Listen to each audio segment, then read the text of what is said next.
Anugerah ni saya bersyukur sangat-sangat dan saya terima kasih kepada Tuan Kumar Kota Johor dan semua penyokong-penyokong, dan paling utama sekali adalah isteri saya, anak-anak saya dan umi saya.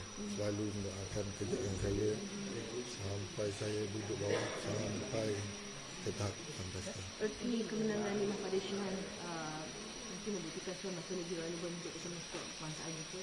So on that matter, mungkin Syihan boleh komen.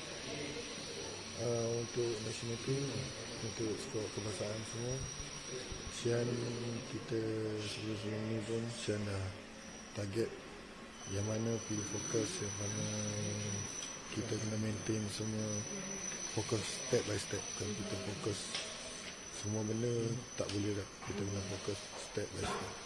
InsyaAllah semua akan berjalan lancar. Bagaimana perjalanan ke Syihan kakaklah dalam semi domestik, PCL dan seterusnya skuad kebangsaan, jadi untuk mergekan together to make sure that you are the best in Malaysia? Macam saya cakap, body kita kena jaga, stamina, semua benda, aspek kita kena jaga. Yang penting sekali adalah emosi kita, dan yang paling penting sekali training kena cukup. Okay, alright, thank you.